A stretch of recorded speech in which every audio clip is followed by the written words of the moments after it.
Alhamdulillah Rabbil Alamin. Wassalatu wassalamu ala ashrafil anbiya'i wal mursalin Sayyidina wa maulana Muhammad wa ala alihi wa ashabihi ajma'in. Ilahi anta maksudi wa ridhaka matlubi adini muhabbataka wa ma'rifat. Alhamdulillah, bersyukur kita kepada Allah Subhanahu wa taala.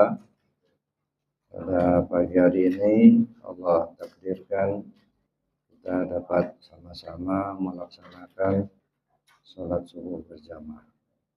Insyaallah amal ibadah kita mendapatkan ridha dari Allah Subhanahu wa taala. Amin.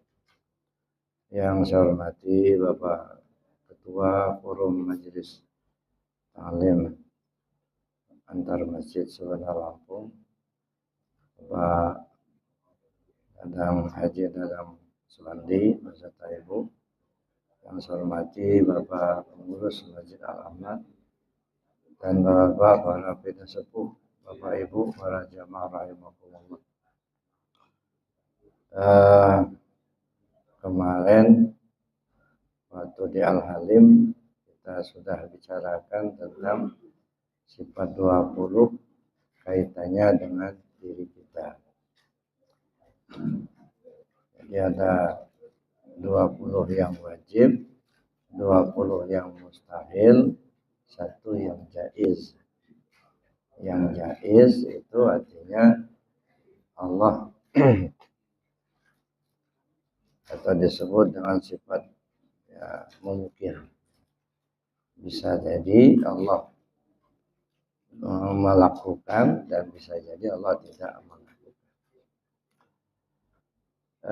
Pada pagi hari ini kita melengkapi dari kajian sifat 20 yaitu yang tingkat 9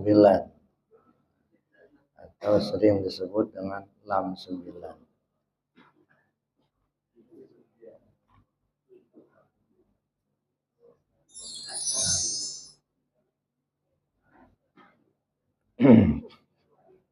Yang tingkat 9 itu lam 9. Jadi kalau dihimpun 20 yang wajib, 20 yang mustahil, 1 yang jaiz. Jadi sudah 41. Ditambah 9 aqaid itu menjadi 50. Jadi 50 itu nanti terhimpun dia dalam kalimat la ilaha illallah.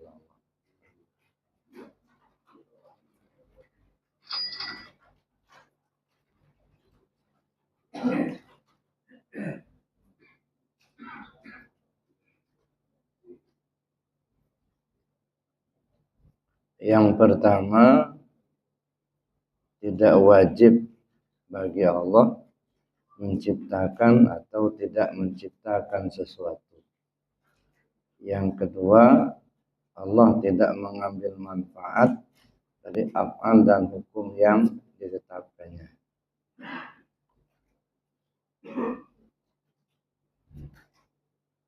Ini yang pertama. Tidak wajib bagi Allah menciptakan atau tidak menciptakan sesuatu. Apakah Allah akan buat sesuatu atau tidak buat sesuatu, itu jaiz bagi Allah. Artinya tidak wajib. Apakah seseorang akan diangkat oleh Allah jadi presiden atau tidak, itu jaiz bagi Allah. Artinya jaiz itu kalau Allah berkehendak bisa terjadi. Tapi tidak wajib bagi Allah. Nah, jadi ada sifat yang wajib, ada sifat yang mustahil. Yang sifat yang wajib, yang 20 sifat, yang kemarin kita bagi menjadi 4. Ada nafsiyah, salbiyah, ma'ani, dan ma'nawiyah. Kemudian lawan daripada sifat yang wajib itu disebut sifat mustahil. Misalnya sifat wujud. Wujud itu artinya ada. Lawannya mustahil tiada. Kemudian sifat qidam, terdahulu. Mustahil Allah Ta'ala itu terkemudian. Jadi sifat mustahil itu adalah lawan daripada sifat wajib. Ada sifat jaiz, ya sifat wajib. Sifat jaiz itu artinya sifat mungkin. Bisa jadi kalau Allah menghendaki, bisa juga tidak terjadi kalau Allah tidak menghendaki. Tidak wajib bagi Allah menciptakan atau tidak menciptakan, mengadakan yang belum ada, meniadakan yang sudah ada, mengabulkan permintaan hamba, tidak mengabulkan permintaan hamba.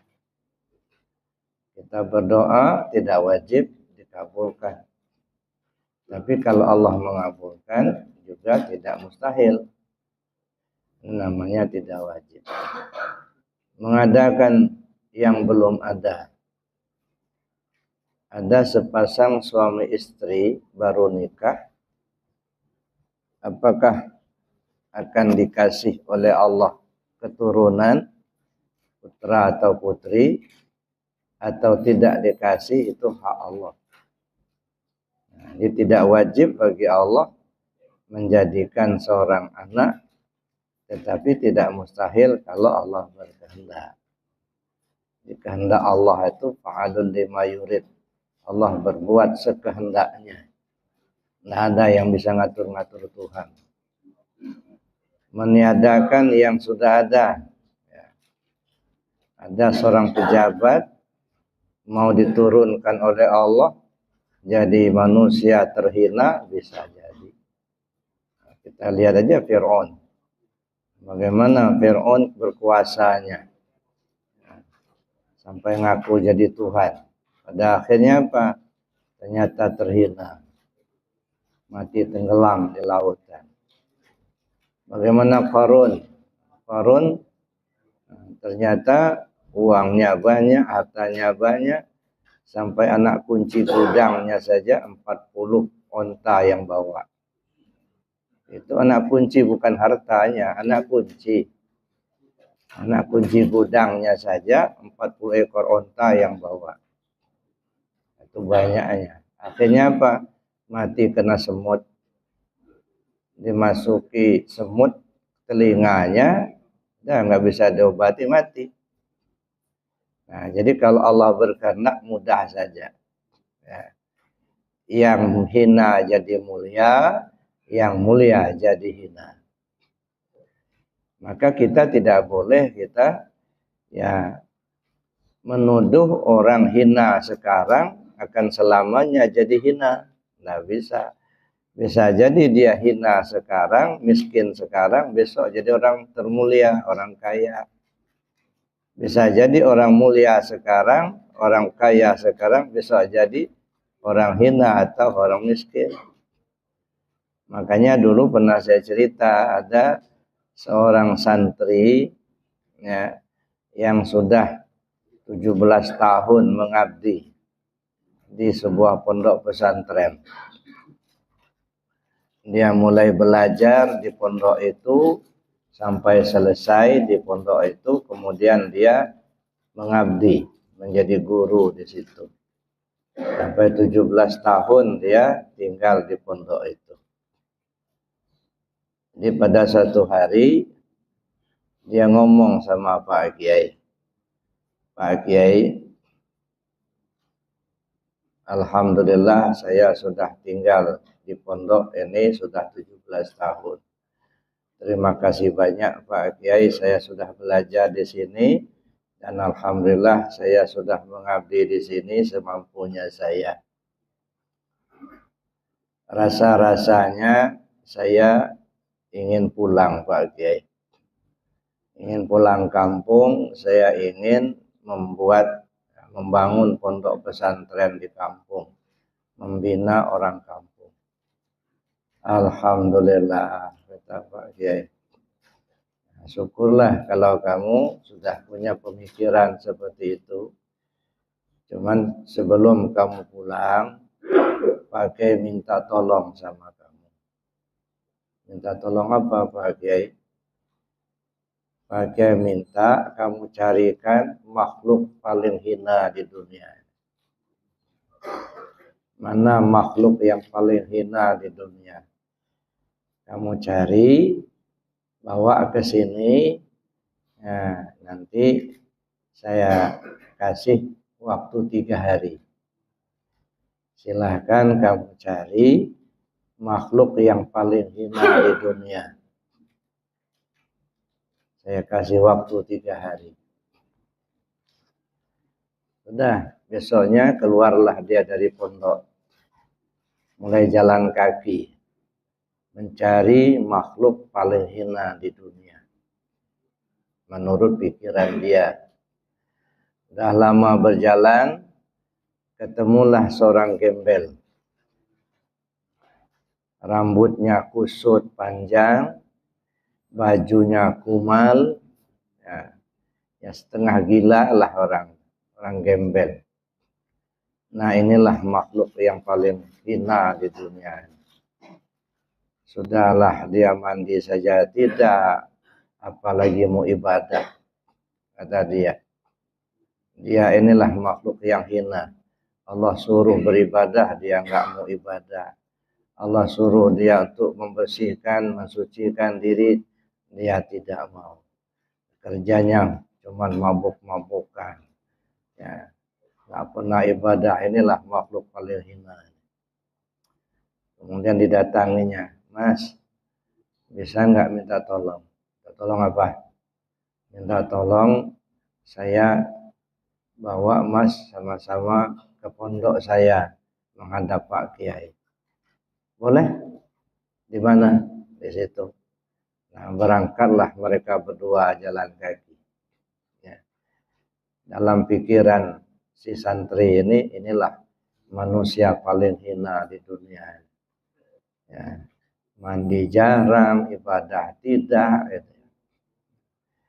Jalan kaki. Kira-kira sudah separuh perjalanan, mulai berpikirlah orang ini tadi, santri ini. Ya sekarang orang ini hina, tidak beribadah. Tapi kalau besok lusa Allah kasih petunjuk sama orang ini, pasti dia akan rajin ibadah. Boleh jadi dia lebih mulia dari saya. Nah, berpikirlah dia, berperanglah antara pikirannya dengan hatinya. Dibawa enggak, bawa enggak. Kalau saya bawa, saya maksudnya ini makhluk paling hina di dunia. Ya sekarang, kalau besok lusa Allah beri petunjuk, boleh jadi dia menjadi manusia yang mulia di sisi Allah. Berarti saya ini salah. Ya udah berpikir seperti itu, ngomong, Mas, enggak jadi ke pondok, Mas. Enggak jadi. Enggak. Kenapa? Enggak jadi aja. Jadi ya udah balik aja lagi. Balik. Enggak jadi. Besok pagi, ya, hari kedua ini jalan lagi, cari makhluk paling hina di dunia. Nah, sudah banyak, sudah lama berjalan, tiba-tiba ngelihat seekor anjing kurapan. Nah, anjing kurus, kurapan, nah inilah makhluk paling hina di dunia. Ya, sudahlah dia makhluk yang diharamkan, kemudian dia sakit-sakitan, kurus pula, inilah. Digendongnya lah anjing itu. Ya. Mau dibawa ke Pak Kiai. Ya. Inilah saya mau tunjukkan, inilah makhluk paling hina di dunia. Dah digendongnya anjing itu, dah jalan kaki sambil gendong anjing kurus kurapan itu. Sudah separuh perjalanan menuju pondok, mulai berpikir. Iya, dia ini kan makhluk Allah juga. Walaupun dia anjing yang diharamkan, tapi kan dia makhluk Allah. Beruntung dia kalau dia mati nggak diminta tanggung jawab sama Allah. Kalau saya, kalau mati diminta tanggung jawab sama Allah. Apa saya bisa menjawab pertanyaan Munkar dan Nakir nanti? Kalau nggak bisa, berarti lebih mulia dia dari saya. Berpikirlah dia, akhirnya dilepaskannya anjing. Nggak jadi dibawa ke pondok. pulang ke pondok. Hari ketiga dia nggak keluar, ngurung diri dalam kamar. Dikuncinya kamar, pintu kamar dia sendirian. Sore-sore karena nggak keluar-keluar dipanggil sama Pak Kiai. Nah, kesini dulu. Ya Pak Kiai. Sudah dilaksanakan perintah Pak Kiai. Sudah Pak Kiai. Mana makhluk yang paling mulia, yang paling hina di dunia itu? Kan Pak Kiai suruh kamu mencari makhluk paling hina di dunia. Kok enggak kamu lakukan? Sudah saya lakukan Pak Kiai. Mana? Diam. Nggak lama netes air matanya. Saya Pak Kiai yang paling hina di dunia itu. Saya sudah menuduh orang, dia tidak beribadah, dia yang paling hina. Padahal kalau Allah beri petunjuk, mungkin dia lebih mulia dari saya. Berarti saya yang salah, nuduh orang, nggak baik Pak Kiai. Saya sudah gendong anjing, menurut saya inilah makhluk paling hina. Tapi dia kan makhluk Allah juga. Kalau dia mati tidak diminta tanggung jawab. Kalau saya Pak Kiai, kalau saya mati akan diminta tanggung jawab oleh Allah. Apa saya bisa mempertanggungjawabkan apa yang saya perbuat? Berarti saya sudah menuduh makhluk Allah anjing itu yang hina. Pada saya Pak Kiai yang hina itu. Saya sudah salah menilai orang. Saya sudah salah menilai makhluk Allah. Saya Pak Kiai yang paling hina di dunia itu. Alhamdulillah, kata Pak Kiai. Inilah yang saya maukan. Walaupun kamu punya ilmu tinggi, punya ilmu banyak, jangan pernah merasa lebih dari orang lain. Walaupun kamu orang mulia, jangan pernah merasa lebih mulia dari orang lain. Sebab boleh jadi orang lain hina sekarang, besok lusa Allah angkat derajatnya menjadi mulia. Boleh jadi orang mulia sekarang, Allah hinakan dia, besok lusa menjadi orang hina. Pandanglah makhluk Allah ini sama. Ya. Manusia ini di sisi Allah sama. Ya. Di sisi Allah yang mulia itu yang takwa. Ya. Inna akramakum indallah atqakum. Yang mulia yang takwa. Jangan pernah menilai orang lain itu lebih hina dari kita.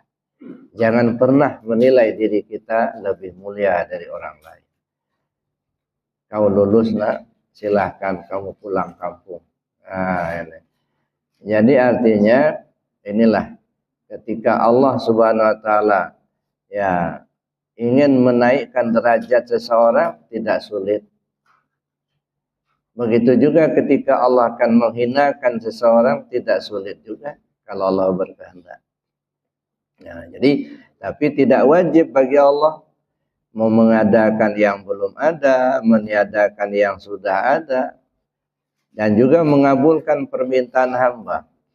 Kita berdoa, ya. Apakah doa kita akan dikabulkan Allah atau tidak? Itu Allah yang punya kuasa. Ya, jadi kalaupun kita berdoa, lalu kemudian doa kita terkabul, bukan berarti kita pintar mengajukan proposal sama Allah. Bukan berarti kita pandai berdoa. Bukan. Ya. Jadi kalaupun terkabul, bukan kena doa kita, tapi Allah berkehendak untuk memberikan sesuatu kepada orang itu. Kalau tidak terkabul, ya, Allah juga berhak untuk tidak mengabulkan. Jadi terkabulnya doa kita bukan karena kemampuan kita berdoa, tapi Allah lah yang berkehendak untuk mengabulkan. Itu yang pertama. Jadi jangan pernah kita menganggap itu ada sesuatu yang wajib bagi Allah untuk menciptakan atau tidak menciptakan. Yang kedua, Allah tidak mengambil manfaat dari af'al dan hukum yang ditetapkannya. Menjadikan sesuatu, tidak menjadikan sesuatu. Menyuruh hamba melakukan sesuatu, melarang hamba melakukan sesuatu.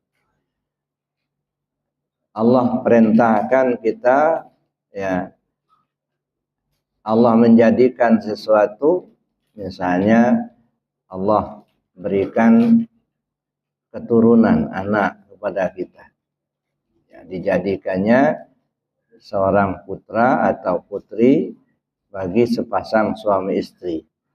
Ya. Apakah ada manfaatnya bagi Allah? Enggak ada. Ya. Jadi Allah tidak mengambil manfaat dari perbuatannya. Ya. Apa yang dilakukan Allah Subhanahu wa taala, Allah tidak mengambil keuntungan dari situ. Allah ciptakan alam ini, Allah tidak mengambil keuntungan. Begitu juga Allah tidak mengambil keuntungan, tidak mengambil manfaat dari hukum yang ditetapkannya. Salat wajib, puasa wajib, zina haram, judi haram, maling haram. Apa ada untungnya bagi Allah? Enggak ada. Jadi kalau Allah menetapkan sesuatu, apakah bentuknya hukum atau perbuatan, sedikit pun Allah tidak mengambil manfaat. Saya kira ini yang perlu ditanamkan di hati kita. Innallaha la ghaniyun 'anil 'alamin. Allah Maha Kaya, Dia tidak butuh dari alam. Kita mau rajin sholat, Allah enggak untung. Kita enggak sholat juga Allah enggak rugi. Allah buat ya alam ini enggak ada manfaatnya bagi Allah, tak dibuatnya juga Allah enggak rugi. Itu yang kedua. Jadi Allah tidak mengambil manfaat dari af'al dan hukum yang ditetapkannya. Yang ketiga, Allah tidak mengambil keuntungan dari perbuatan hamba. Yang keempat, tidak satu pun dari alam ini yang memberi bekas dengan kekuatannya sendiri. Allah tasir li syai'in minal kainat biquwah. Tidak ada satupun dari alam ini yang dapat memberi bekas atau memberi pengaruh dengan kekuatannya sendiri. Allah tidak mengambil keuntungan dari perbuatan hamba. Hamba melakukan atau hamba tidak melakukan, hamba taat, hamba maksiat, tidak ada untung dan ruginya bagi Allah. Nah, kita lakukan, misalnya kita melakukan perbuatan baik, kita bersedekah, misalnya, apa ada untungnya bagi Allah? Enggak. Tidak mau kita bersedekah, apa ada ruginya? Enggak. Ya. Kita mau sholat, kita mau ibadah, apa ada untungnya? Enggak ada. Jadi Allah tidak mengambil keuntungan dari perbuatan kita. Ya, kita mau berbuat baik, ya, untuk diri kita, bukan untuk Allah. Kita mau berbuat jahat, ya, resiko diri kita. Jadi Allah tidak mengambil keuntungan dari perbuatan hamba. Makanya Rasul mengatakan, silahkan kalian berbuat baik, serasa cukup jadi bekalmu di dalam surga. Silahkan kalian berbuat jahat, serasa mampu menanggung derita dalam neraka. Terserah Anda. Nah, kita saja yang ngukur-ngukur. Nah, kira-kira cukup ya bekal dalam surga, sekedar sholat wajib saja, ya sudah, silahkan aja. Nah, sama aja kita bikin rumah, Pak, ke ibaratnya. Ada orang merasa cukup rumah dengan belantai tanah, di dinding geribik sudah cukup, ya silahkan aja, tuh hak dia. Tapi ada orang enggak merasa cukup kalau dinding geribik, lantai tanah. Dia kepinginnya pakai papan misalnya. Nah, itu silakan saja, itu kemampuan dan kemauan dia, merasa cukup dia itu. Ada yang ya tidak merasa cukup, dia kepinginnya pakai granit. Nah, granitnya yang mahal pula itu, yang nomor 1. Dia tidak mau hanya sekedar diplester, diaci, dicat, enggak, harus pakai granit. Nah, tapi mahal. Nah, cuman ya yang mahal itu, yang sunat itulah. Kalau yang wajib kan pakai pasang batanya, itu yang wajib. Kalau yang plasternya, acinya, catnya itu sunat. Ya, sunatnya aja. Pakai granit itu di profil itu sunat. Yang wajib pasang bata. Cuman kalau dinilai harganya atau uangnya, masang bata itu murah Pak. Paling berapa itu 1 meternya, 150.000 1 meter sudah. Ya, ongkosnya 50.000 per meter. Nah, batanya, semennya, taruhlah mahal-mahalnya itu 300.000 per meter. Granit yang bagus, nah berapa? Ada yang 1,5 juta, tanya sama Pak Ketua itu berapa granit. Nah, saya nggak tahu harga yang termahal itu berapa itu. Jadi terserah kita. Tapi itu tadi yang mahal itu yang sunat-sunat, Pak. Jadi jangan pernah kita menilai sunat itu berpahala kalau dikerjakan, tidak apa-apa kalau ditinggalkan. Benar. Cuman kalau paradigma kita semacam itu, akhirnya kita meremehkan sunat. Allah sunat, dikerjakan juga nggak apa-apa. Ya, dapat pahala. Nggak dikerjakan ya nggak berdosa juga. Ujung-ujungnya assalamualaikum kanan kiri berpulang. Orang sholat sunat ya enggak, ya kayak sholat sunat menjelang subuh, itu kan macam-macam. Ada yang dimulai dari sholat taubat, bangun tengah malam, sholat tahajud sebelum datang waktu subuh. Ada yang sholat tasbih begitu masuk waktu subuh. Ada yang hanya sekedar sholat sunat qobliyah subuh aja. Ada yang nambah sholat sunat qobliyah subuh tambah sholat sunat daf'il bala, ya, juga bisa. Ya. Jadi ada sholat sunat qobliyah subuh, ada sholat sunatnya daf'il bala. Nah, jadi tergantung kita mau seperti apa rumah kita di surga gitu. Nah, mau rumah geribik, yang penting masuk surga gitu. Ada, walaupun sederhana, tapi kalau di surga memang nggak ada rumah geribik, Pak. Bagus semua. Nah, cuman saja surga itu 7 tingkat. Artinya 7 tingkat itu bukan bertingkat kayak rumah tingkat, bukan. Atau berlapis kayak kue lapis, bukan. 7 tingkat itu 7 strata. Jadi kayak kita hidup di dunia inilah. Jadi bukan hidup kita, kehidupan di dunia ini bertingkat dalam arti kayak rumah bertingkat, tapi berstrata. Ada orang ya sederhana, ya cukup makan, punya tempat tinggal walaupun sederhana. Ada orang yang menengah, ya punya motor 1, rumah ya sudah ada. Ada orang punya mobil 1, ada mobilnya 3, ada rumahnya bagus, mentereng. Ada yang punya pesawat, nah, ada yang bebas ke sana sini, ada yang nggak bisa kemana-mana, ada yang mendekam dalam penjara. Nah, ini macam-macam. Jadi yang namanya surga itu kenikmatan. Kenikmatan itu bertaraf, ya. Ada tingkat, bertingkat-tingkat. Bertingkat bukan berarti kayak kue lapis saya bilang, tapi berstrata. Neraka juga begitu, bertingkat, ya, bertingkat berstrata. Ada susahnya, ya susahnya sederhana lah. Ada susah banget, nah, nggak ketulungan, ada ya. Sekarang aja sebenarnya sudah kita rasakan surga neraka itu. Ya, cuma kita aja yang nggak menyadari gambaran surga neraka. Ada yang ya di tengah sawah, ada ya pakaian petani di sawah. Ya, makannya cuman nasi putih sama ikan asin panggang, habis 2 piring, nikmat rasanya. Ada orang mejanya besar, penuh makanan yang enak-enak, cuman yang bersangkutan nggak enak makan. Beda, kenikmatannya beda. Ada, tinggal di rumah mewah, itu ya. Kemudian mejanya besar, makanan, semua makanan ada, mulai dari rendang padangnya ada, sampai kepada ikan asin panggangnya ada. Makan nasi rebus ada, nasi panggang ada juga.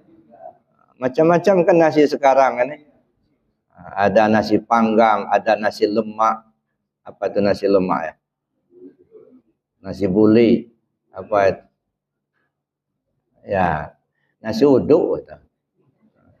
Nasi uduk. Macam-macam, mau milih aja. Ada yang kuning, ada yang putih. Ada lagi yang dari singkong. Apa nama itu singkong? Tiwul.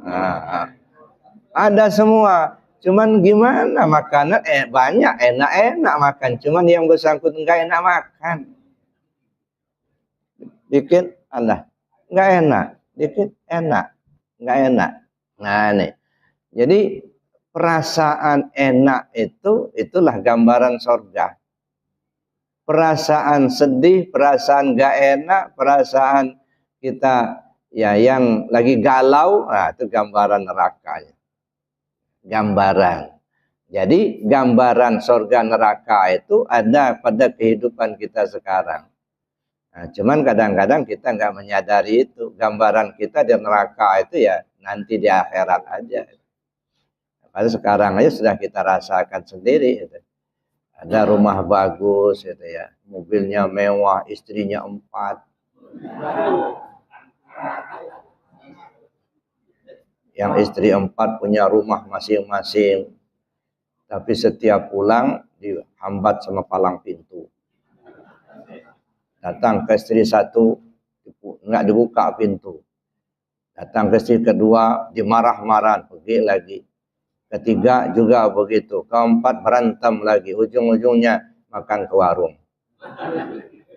Enggak jadi makan di rumah. Apalah senangnya itu. Mendingan 1 aja. Nah, tapi bahagia kan gitu. Makanan enak sama-sama. Kalau suaminya belum datang, nggak mau makan dia tunggu suaminya biar berlapar-lapar. Yang penting makan bareng. Masya Allah. Tapi ada nggak yang begitu ya?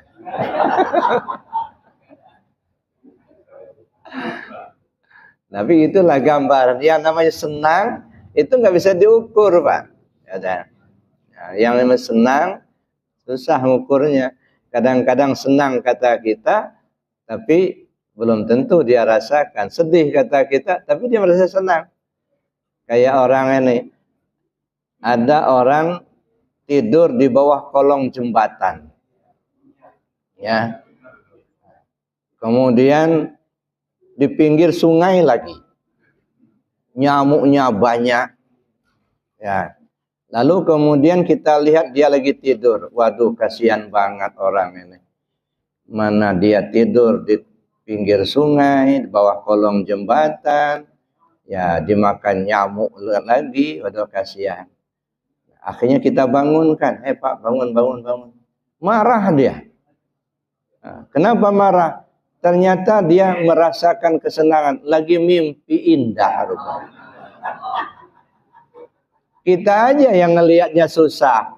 Tapi dia menikmati lagi mimpi rupanya dia. Ngapain kamu bangunin saya? Nah gitu ya. Jadi jangan pernah melihat orang itu susah lahirnya. Sangat boleh jadi senang dia rasakan itu. Jangan pernah melihat orang senang lahirnya. Boleh jadi dia susah. Iya. Ada teman saya dulu. Dia bawa sepeda terus, kemana-mana bawa sepeda. Jadi uminya bilang, ya Pak, cobalah kamu beli motor lah, supaya agak cepat jalannya, kemudian kan, ya nggak susah-susah ngayuh sepeda itu. Ya, gimana beli motor, duit nggak ada. Nah ini saya kasih duit untuk panjar, untuk uang mukanya. Kamu cari kredit katanya, tapi kamu bayar kreditnya, kamu bisa ngojek nanti. Oh ya Mi katanya, nanti kasihlah uang muka, ambil motor 1. Sebulan, 2 bulan aman. Pas bulan ketiga datang ke rumah menyerumut. Kenapa Pak? Kok kayaknya sedih banget.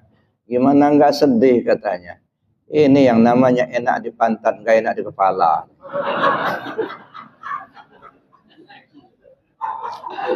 Enak memang duduk di motor, tapi mikir aja peneng kata dia. Bayar kreditnya. Pikiran cicilan itu. Enak di pantat, nggak enak di kepala.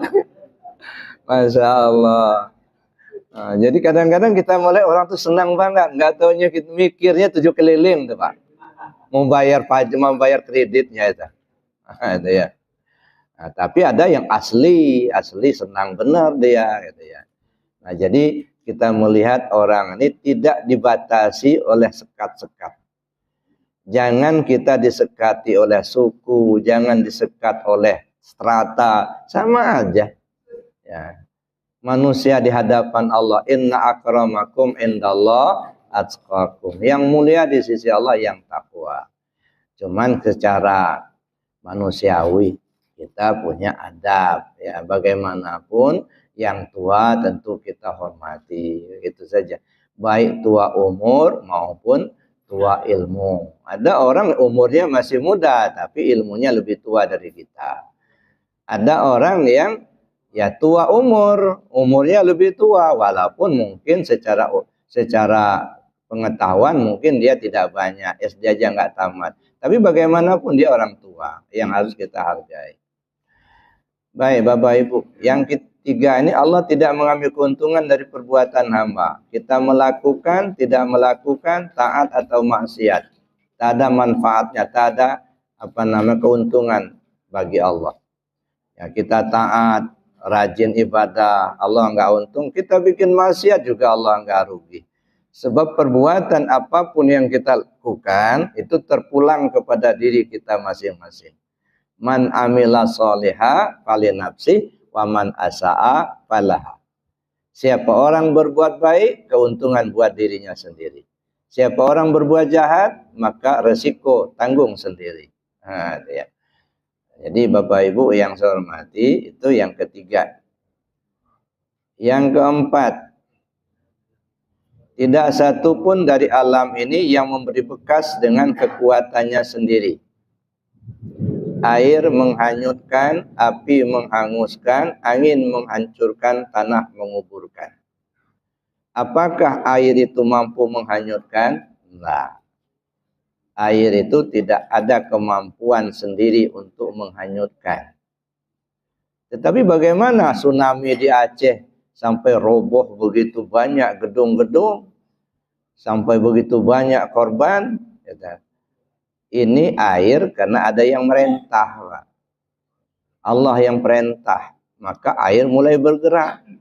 Maka tempo hari ketika tsunami Aceh, ya, itu laut yang di Lampung mulai surut sampai ke tengah. Orang pada kaget, ada apa ini kok surut ya, sampai ke tengah itu. Nggak lama sudah itu rupanya terdengar ada tsunami di Aceh. Rupanya air laut yang ada di Lampung berangkat ke Aceh membantu saudaranya di sana. Ini tentara-tentara Allah. Ya. Jadi air laut yang di Lampung berangkat ke sana semua. Iya, untuk membantu saudaranya di situ. Itulah tentara Allah. Kalau Allah sudah memerintahkan, tidak ada yang bisa menghambat. Allah perintahkan air untuk menghanyutkan, habis semua. Tapi ada yang dijaga oleh Allah. Waktu kejadian di Maluku di mana tempo hari, ya, ada rumah satu di pinggir pantai, ya, kelilingnya sudah pernah hancur, ya. Tapi ada rumah satu, jangankan rumahnya yang hancur, tamannya aja tidak rusak. Sementara kelilingnya sudah pada hancur semua. Air laut sudah ke tengah. Sudah ke kota malah. Tapi ini rumah di pinggir pantai, jaraknya nggak cukup 100 meter dari pantai, tapi utuh. Ada apa ya? Nah, ternyata rumah itu tempat anak-anak menghafal Al-Quran. Nah, sampai mereka pun pagi-pagi mereka kaget. Bangun pagi-pagi itu kok pada sekelilingnya pada rusak. Mereka keluar, tamannya aja nggak apa-apa bagi mereka. Nah, kaget mereka bangun pagi itu. Kenapa? Karena yang kelilingnya sudah pada rusak semua. Nah, ini ternyata dijaga oleh Allah. Nah, ini ternyata bukan air itu yang berpunya kemampuan tersendiri. Air itu makhluk, ya. Mereka menerima perintah dari Allah. Tapi itulah hebatnya air. Air, api. Ini gambaran malaikat. Ya, gambaran malaikat. Kayak ini nih. Ini air. Air ini begitu diciptakan Allah tidak berubah, tidak bertambah, tidak berkurang. Ya, jadi air semenjak dijadikan tidak bertambah, tidak berkurang. Dan air tidak terkontaminasi dengan kotoran. Ya. Dan air ini bisa diminum, tapi bisa menghanyutkan. Bukti bisa diminum, bisa kita coba, Pak.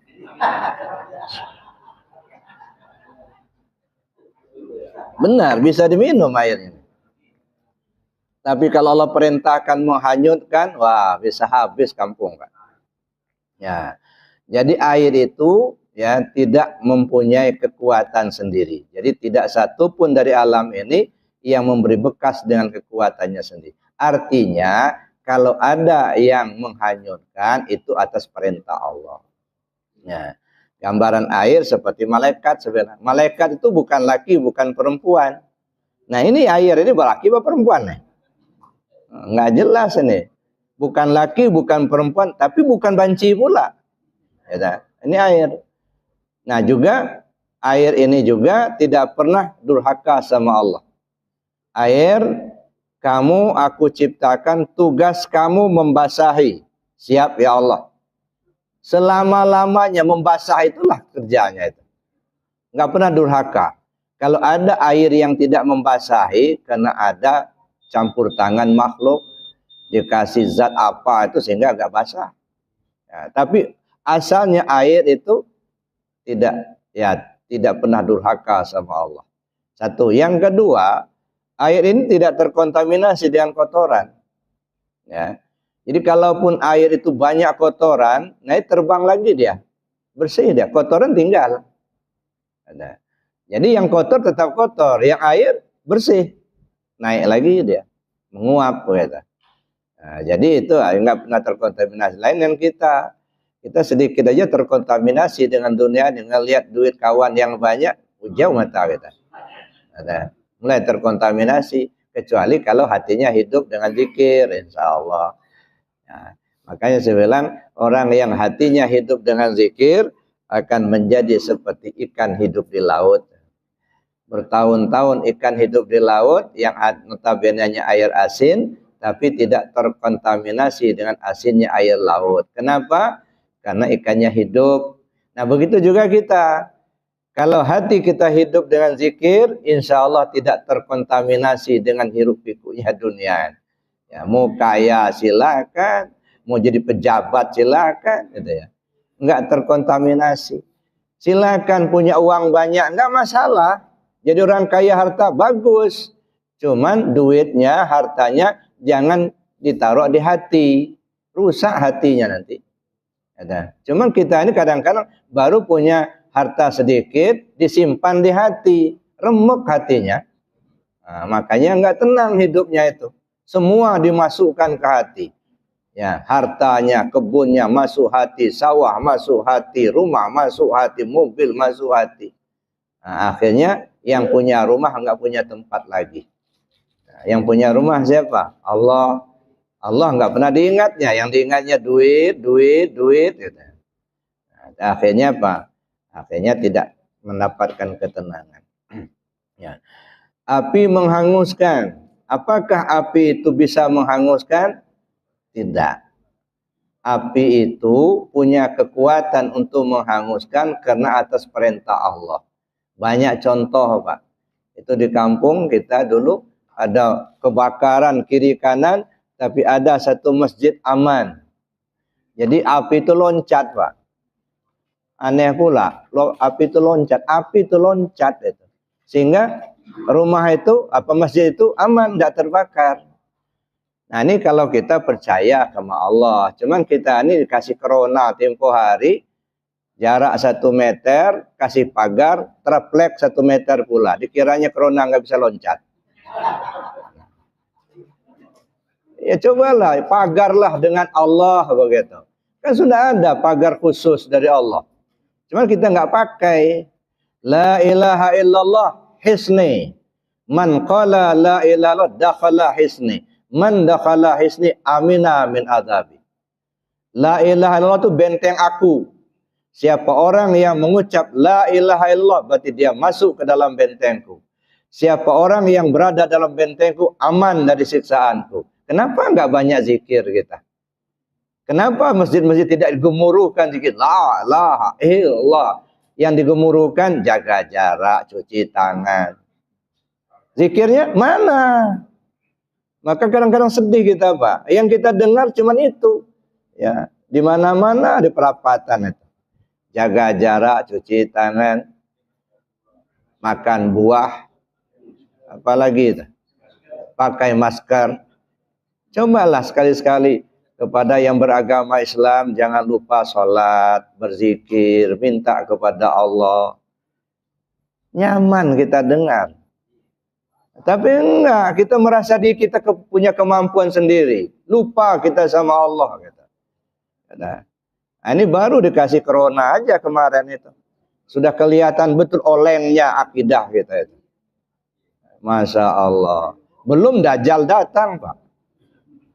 Kalau Dajjal datang nggak tahu lagi kita. Ya dah.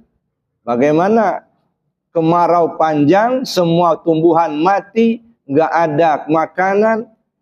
Siapa yang percaya sama Dajjal, langsung hujan turun.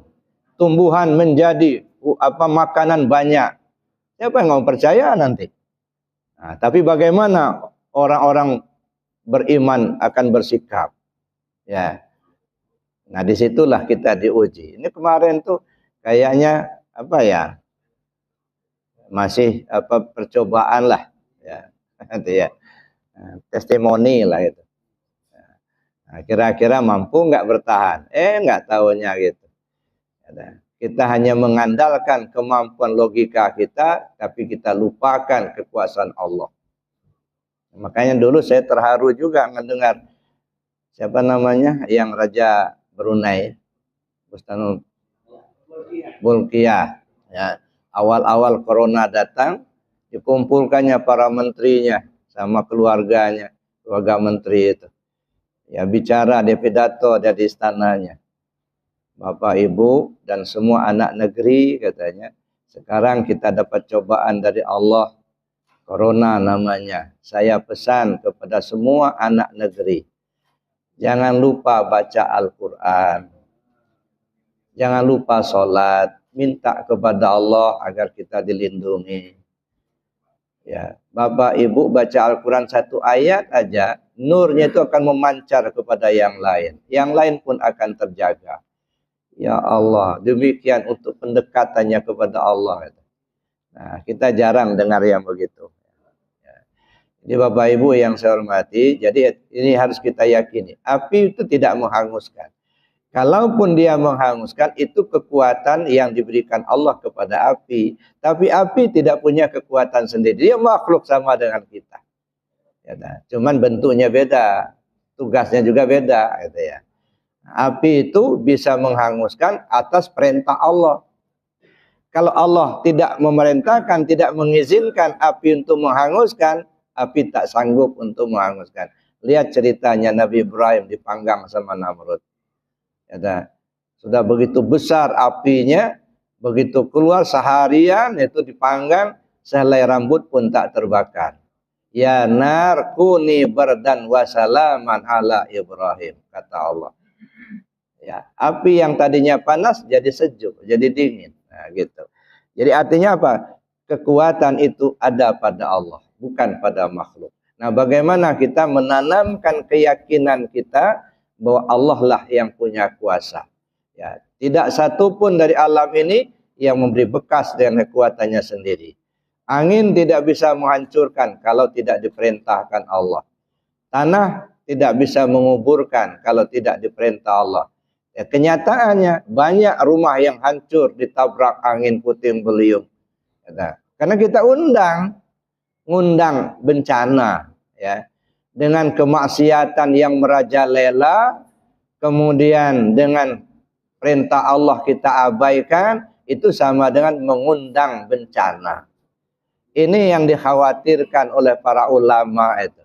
Dengan merajalelanya kemaksiatan, itu kalau Allah turunkan bencana, bukan hanya yang berbuat maksiat itu yang menanggung risiko. Semua orang. Ya, semua orang akan menanggung risiko itu. Jadi Bapak Ibu yang saya hormati, ya ini yang keempat ini harus kita yakini betul, tidak satu pun dari alam ini yang beri bekas dengan kekuatannya sendiri. Kalau terjadi itu artinya Allah yang punya kekuatan, Allah yang perintahkan. Mudah-mudahan kita dilindungi oleh Allah Subhanahu wa taala. Amin Allahumma. Saya kira itu dulu yang dapat kita sampaikan pagi ini karena dibatasi oleh waktu. Sementara saya akhiri dulu. Assalamualaikum warahmatullahi wabarakatuh.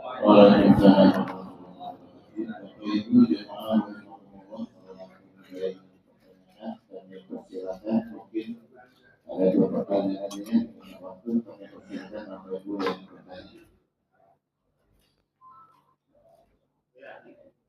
Ya. Waalaikumsalam warahmatullahi wabarakatuh.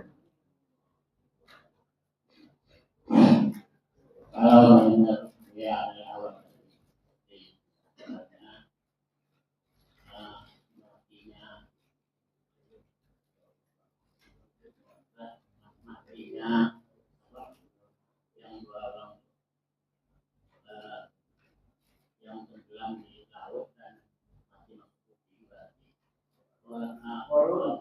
berarti meninggal itu terhina.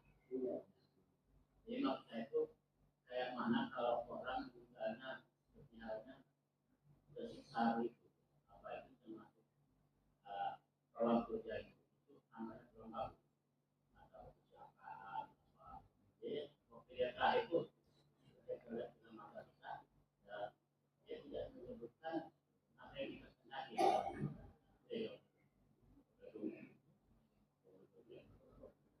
baik. Jadi hina dan tidak hinanya itu tidak bisa diukur dengan pandangan mata kita saja. Apakah orang yang meninggal ya tenggelam itu hina? Belum tentu juga. Seorang tenggelam itu juga syahid, Pak. Nah, tapi akan terlihat kehinaan itu dihinakan oleh orang. Ya, seperti Fir'aun. Nah, sampai sekarang kan jadi momok. Jangan kayak Fir'aun kata orang. Nah, itu dihinakan. Qarun juga begitu. Jangan kayak Qarun. Duitnya banyak tapi pelitnya. Nah, nggak mau membantu orang. Akhirnya terkubur dengan harta-hartanya sendiri. Gitu ya. Dihinakan. Nah kalau akhir kematian itu ya belum tentu orang itu hina karena kelihatan matinya ya kadang mungkin kena tabrak, mungkin kena bunuh, belum tentu Pak. Sangat boleh jadi justru itu caranya Allah memasukkan dia ke surga. Dia mati dibunuh orang, dimutilasi sampai dipotong-potong, kan hina menurut pandangan mata, tapi belum tentu Pak. Kenapa? Dia syahid. Dia syahid. Sangat boleh jadi dengan cara begitu justru dia masuk surga. Hina menurut pandangan makhluk, tapi belum tentu hina dalam pandangan Allah. Sayyidina Ali karamallahu wajah, bagaimana dekatnya dengan Rasulullah? Jadi menantu Rasul. Sampai-sampai Rasul mengatakan, saya gudangnya ilmu, Ali itu pintunya. Ya. Nah, begitu dia masuk jadi tentara dalam peperangan, berapa banyak orang kafir yang dibunuh sama beliau. Ya, itu artinya begitu dekatnya dengan Rasul, begitu kuat keyakinannya, tapi bagaimana akhirnya mati terbunuh. Apakah hina? Belum tentu. Mungkin justru cara itulah Allah memuliakan dia. Gitu. Dia lagi sholat dibunuh, dipenggal lehernya. Nah ini kan. Jadi tidak bisa kita melihat hina dan tidak hinanya itu hanya kelihatan lahirnya. Tapi lihat akhirnya. Fir'aun dihinakan. Apa maksud dihinakan? Bukan kena mati tenggelamnya saja. Artinya seluruh manusia itu menghinakan. Qarun juga begitu. Tapi Sayyidina Ali karamallahu wajah, walaupun beliau mati terbunuh, tapi dimuliakan oleh semua orang. Itu kan. Jadi kita jangan melihat lahirnya. Kita hanya bisa melihat lahirnya, tapi hakikat batinnya ya kita nggak tahu.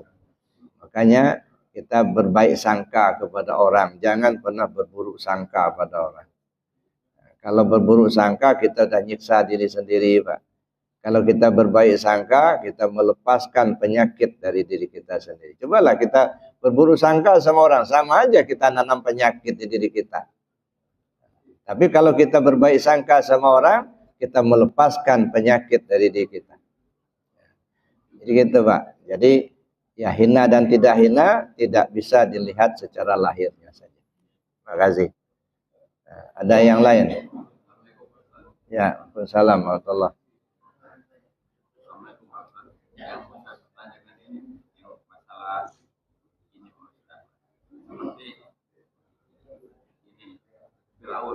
Apakah kembali setelah tenggelam dari dalam laut, dia disebutkan sebagai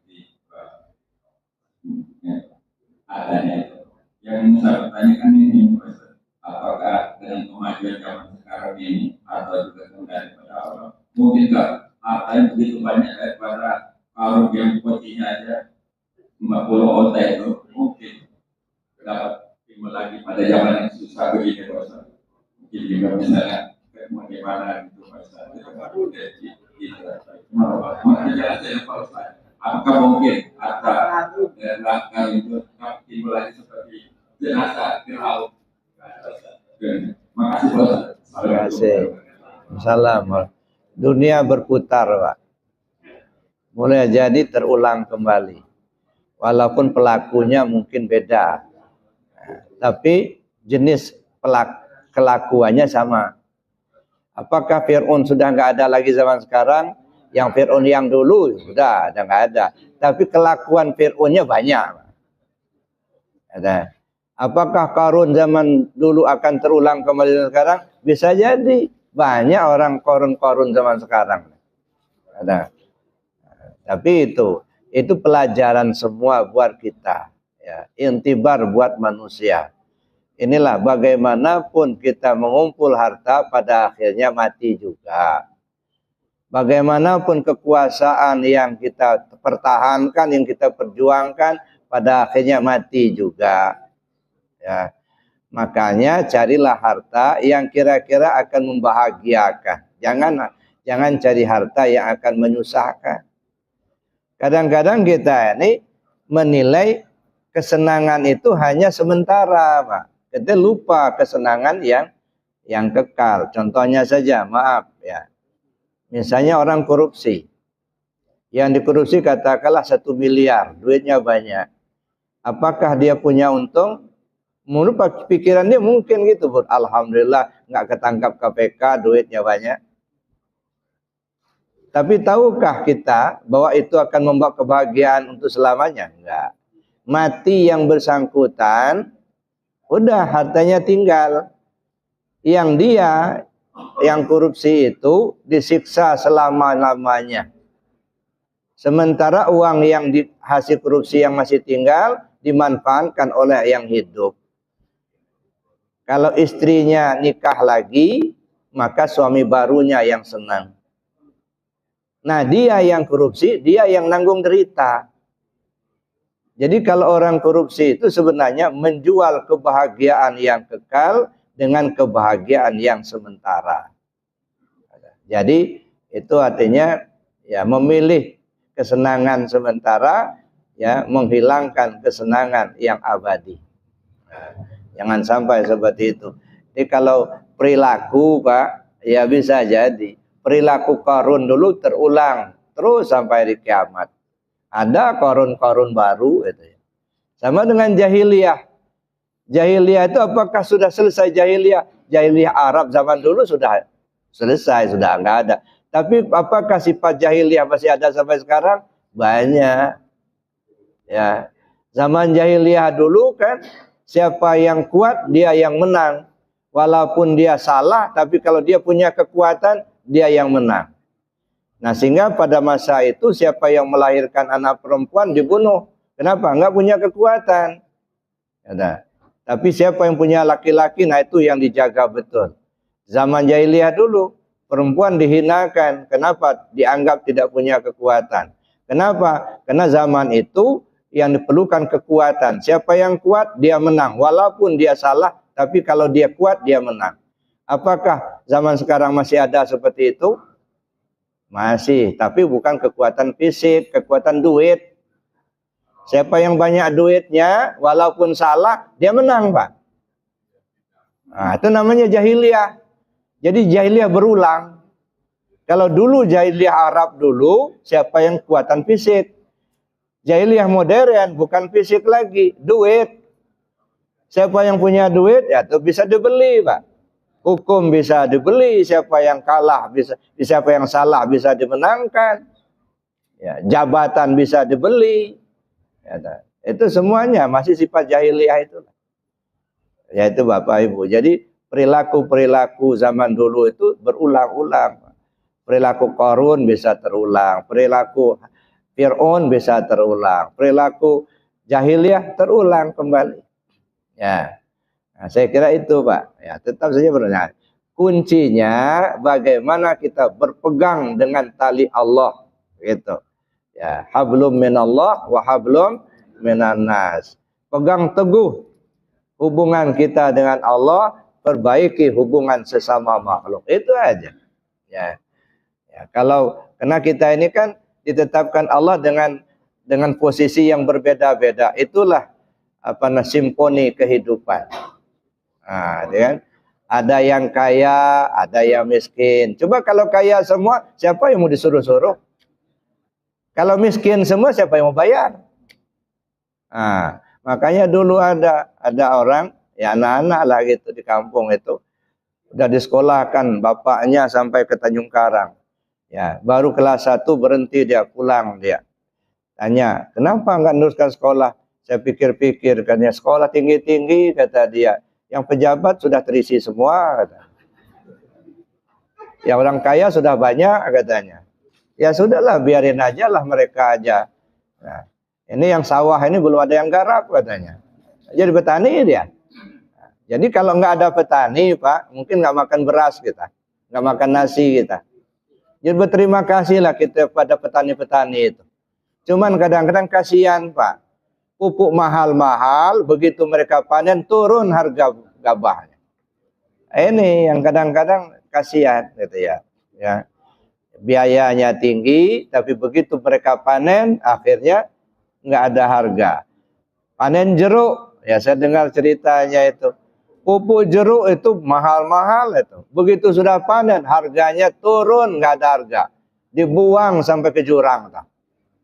Nah, coba bagaimana mengatur ini. Ini saya pikir ini dari ya mereka-mereka yang punya kewenangan lah mengatur itu. Ya, dari ya mungkin dari Menteri Perdagangan itu. Gimana supaya rakyat ini jangan dirugikan.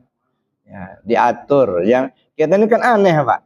Anehnya gini, kalau kita beli barang dari orang lain, mereka yang menentukan harga. Coba Bapak beli minyak goreng atau beli kain. Ya, mereka yang menentukan harganya. Tapi ketika kita jual singkong, siapa yang menentukan harganya? Pembeli, Pak. Bukan yang punya singkong yang menentukan harganya itu. Kan aneh kan? Kita yang punya barang, orang lain yang menentukan harganya. Begitu kita membeli dari orang, mereka yang menentukan harganya, kita nggak bisa apa-apa. Nah, nih. Jadi oleh karena itu ya Bapak Ibu ya, kuat pergantian nyaman Pak. Ya. Zaman Nabi waktu Isra Mi'raj dulu, kan digambarkan ada nenek-nenek di pinggir jalan, perhiasannya lengkap, pakai kalung, pakai gelang. Gelangnya bukan gelang tangan, gelang kaki lagi. Macam-macam perhiasan. Manggil-manggil. Muhammad, Muhammad. Sampai kata Jibril, ya, cepat, bisur'ah ya Muhammad, la taltafit. Jangan tengok dia. Langsung saja berangkat. Dah lewat. Kamu tahu nggak ya Rasul, ya Muhammad, siapa orang itu? Nggak tahu ya Jibril. Itu iblis katanya. Dia menggambarkan kondisi dunia zaman sekarang. Zaman itu Pak, sudah jadi nenek-nenek Pak. Dunia ini. Walaupun nenek perhiasannya lengkap. Apalagi zaman sekarang, tambah tua, tambah lengkap perhiasannya. Ada HP, macam-macam lah. Ya, ada internet. Ya, itu perhiasan-perhiasan semua itu. Jadi kalau kita nggak paham, kita nggak hati-hati, bisa terjebak nikahin nenek Pak. Nah, jadinya. Makanya hati-hati. Ya. Saya kira begitu Pak. Baik Bapak Ibu, karena waktu yang sangat terbatas, kita sudah hari agak siang, mari kita tutup dengan doa dan kafarat majelis. Bismillahirrahmanirrahim. Allahumma inni astaudi'uka ma 'allamtani wardudhu ilayya inda hajati wa la tansani ya rabbal alamin. Subhanakallahumma wa bihamdika asyhadu an la ilaha illa anta astaghfiruka wa atubu ilaik. Assalamualaikum warahmatullahi wabarakatuh.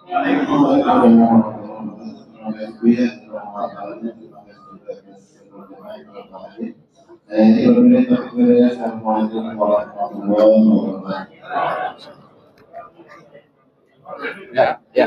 Mana kabar? Sehat? Ya. Alhamdulillah.